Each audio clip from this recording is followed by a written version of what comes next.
Hey everybody, Mac here, and we're going to work on dividing radical expressions, meaning we're just going to do division problems with the radical sign. And what we're going to learn is that we can't have a square root on the bottom. So we always have to do stuff to get rid of the square root on the bottom. And in this, you're going to see 1 through 7, we're going to do it one way. 8 through 14, we're going to do it a different way.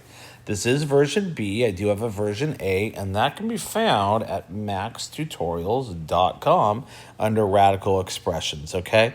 And so make sure that you go A, then B, then C, because a lot of times when I teach it, I build off of what I'm teaching, and that's going to help you out a lot. So let me help you with this worksheet and see how you do.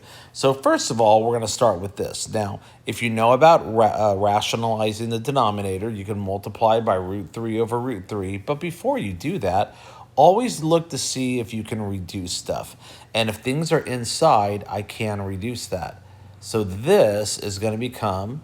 I'm just going to multiply 3 in the 48, which is a 1 with 1 left over, 16. They're both inside. They're both innies, so my answer is innie. But what's square root of 16? It's 4. Next one. I'm just going to divide this. How many times will 5 go into 25? Well, 5 goes into 12 twice with 2 left over. 5 goes into 25 5 times. They're both inside, so the answer is inside. Now I do the square root. Square root of 25 is 5. Let's keep going.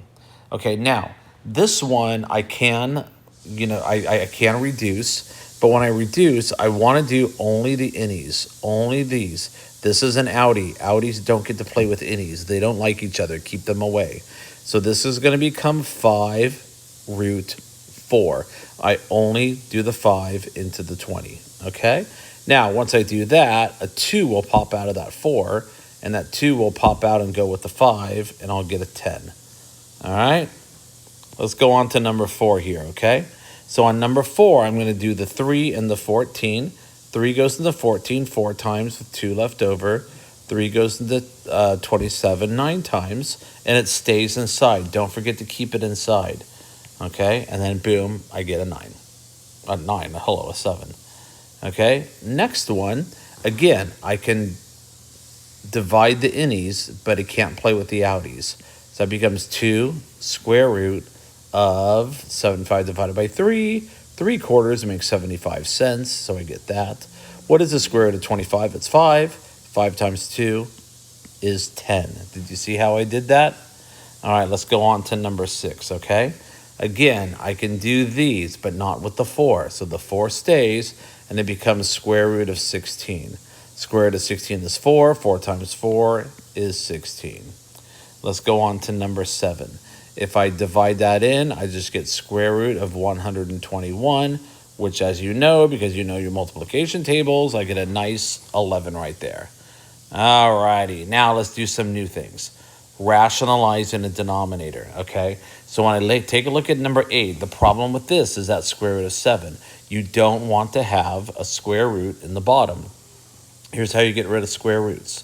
You multiply them by themselves, okay? And I'm going to get 6 root 7. Now, a square root times a square root is the number outside of a square root. Why? Well, what is square root of 7 times square root of 7? It would be square root of 49. What's the square root of 49? 7. So that's why we did it, okay? We did that expressly because we want to do it. Now, I will see students do this. You'll cross out the 7s and reduce the 7s. Don't do that. Why? Because this is an innie on top, and it's an outie on bottom, and innies and outies don't reduce. Outies and outies can reduce. Innies and innies can reduce. Outies and innies, nope, they can't, okay? So now, let's go on to this one. The first thing I'm going to do is I'm just going to reduce this fraction, and I'm going to get 4 over, that's like a 1 and a 5, right? But they're both innies, so it's going to be root 5.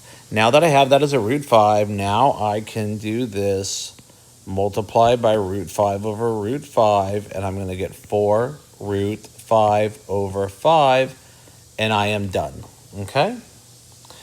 Going on, I'm going to multiply by root 2 and root 2, and I'm going to get 7 root 2 over, now, the root 2 is working with the root 2. This 2 stays, and it's going to be multiplied. I meant that 2. That 2 stays there, Now I'm going to do root 2 times root 2, which is normal everyday 2. And so now we multiply those together, and I get 7 root 2 over 4.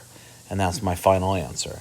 Let's go on to number 11. First thing I'm going to do is I have innies and innies. Let's go ahead and reduce that.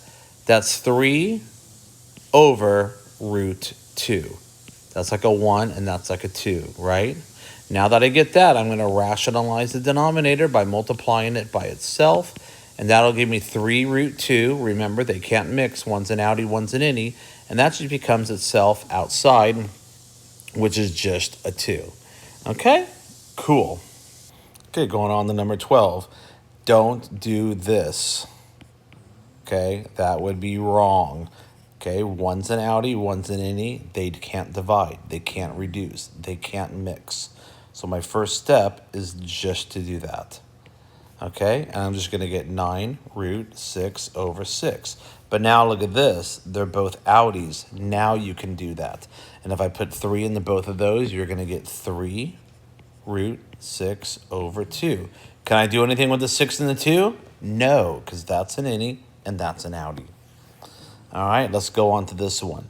Again, I'm just going to multiply by the root 5. I don't care about that 2. That 2 doesn't do anything for me. And so I'm going to get 5 root, multiply the roots, and I get 35 over 2 times 5. Now, before I go ahead and do those out, notice that these are all outies right here. Boom, boom. And I'm going to get root 35 over normal everyday 2.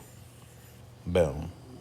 Okay, let's go on to number 14. I'm going to multiply each by a rad 2, which is going to give me an 8 rad 2 over 3 times normal everyday 2.